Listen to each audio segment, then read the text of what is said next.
So next we'll see the experiment on microcontroller based overcurrent relay. So this experimental kit is the same as what we had done in microcontroller based over voltage relay.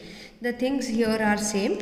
See, I can simulate normal inverse, very inverse, extremely inverse, right, and definite time 1 second, 10 second and 100 seconds.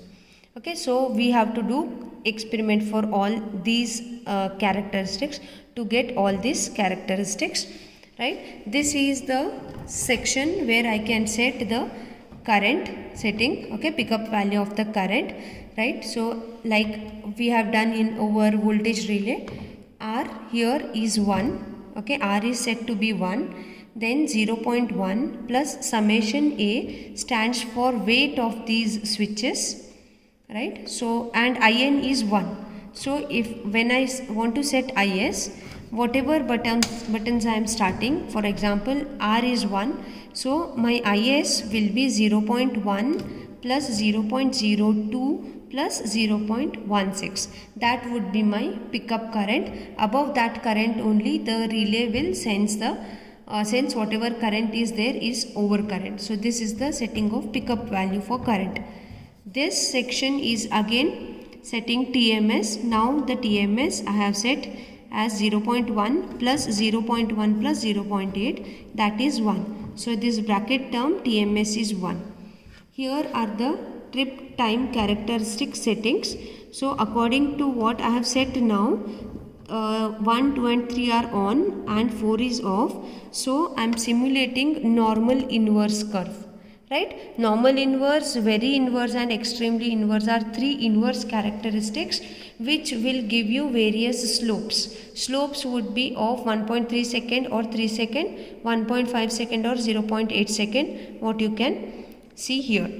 Okay, so for these characteristics, normal, very and extremely inverse, you will get an inverse curve wherein the time taken to trip the circuit is inversely proportional to the actuating quantity. It means if the actuating quantity here, which is current, if current increases, time taken by the relay to trip will reduce. Right? So this is all about the configuration. At this point of time, you all know what is this toggle switch doing. So keep it at set. From this variac, you can set the required current, bring it to off, then you need to reset, right, and by starting this you need to start the timer, right. So this is about the kit. Now going to the connection, right, here I am getting the output current, right. From here output current I am directly giving it to the relay coil. I am directly giving it to the relay coil. Auxiliary contact which is connected to relay coil I am giving it to the timer, right, to sense at what time the relay trips, right. So now 0.1 plus 0.02 plus 0.16 gives me 0.28. Anyhow R is 1 and IN is 1. So my pickup value is 0.28, right. So now above this 0.2, whatever current will set, for that we have to see at what time the relay trips, right. So turn on the kit, put the kit to set position, right. Now you can see it is normal inverse, right. So slowly increase the current,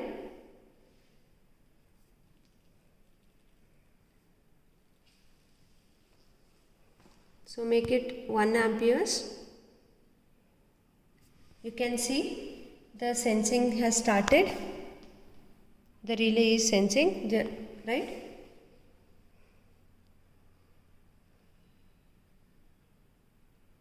So since the current is less, it will take more time to sense and more time to trip. See, it has tripped now. Okay, it has tripped. You can see here. Now next is you bring it to off position. Okay, then again reset the relay. Now you see reset. I have reset that the relay. Now you start this. Once you started it, as soon as the relay trips, you can see the timer.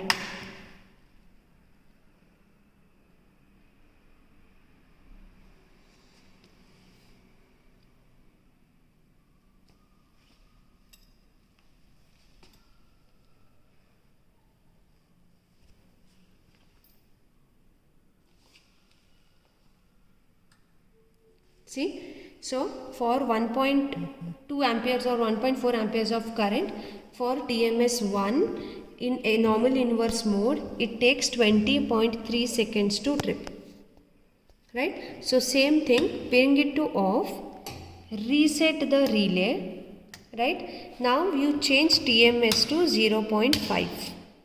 So I've changed it to TMS 0.5. This reset is to reset this timer. Okay, I'll reset the timer. Now for the same current, for TMS 0.5, I should get half of this. Right, I'll reset the timer and I'll again start the stopwatch.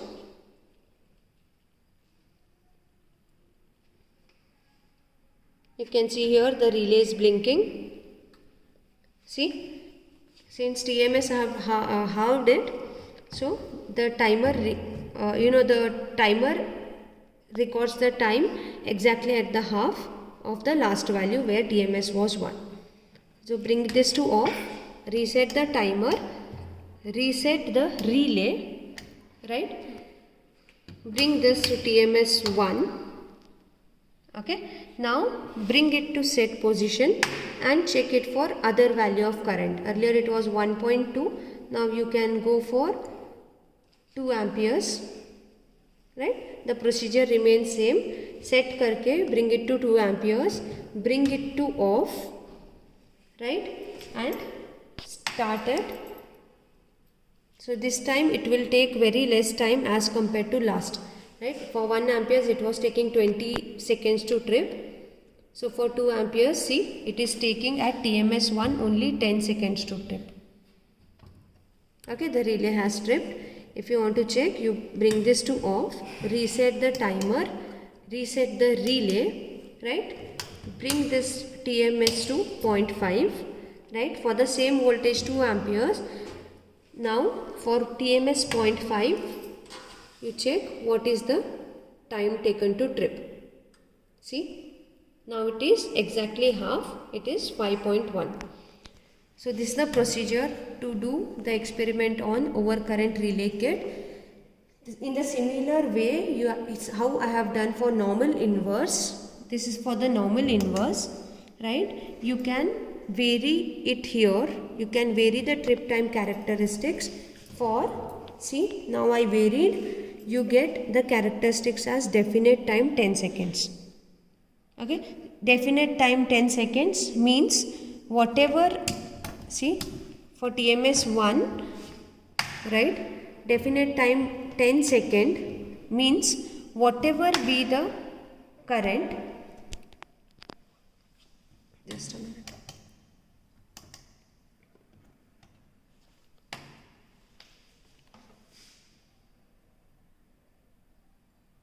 Okay, whatever be the current, our relay will trip at 10 seconds. See, because we have set definite time 10 seconds, right? So you can check it for other value of current also. You can make this current as 3 amperes and check the value, right? 3 amperes, bring this to off, reset relay, reset timer and start. So settings is definite time 10 seconds. So whatever be the value of current, it will trip at 10 seconds. Okay. So this is for TMS 1. For TMS 0.5, right? If you check, it will be now half of 10 seconds. That is almost 5 seconds you get. See? Right? So in a similar way, for different values of currents you have to do, for different voltage, different characteristics you have to do, for normal inverse, very inverse, extremely inverse and definite time 1 second and 10 second we have to do, and you have to go on changing the TMS, time multiplier setting, for 1 and 0.5 we have to do.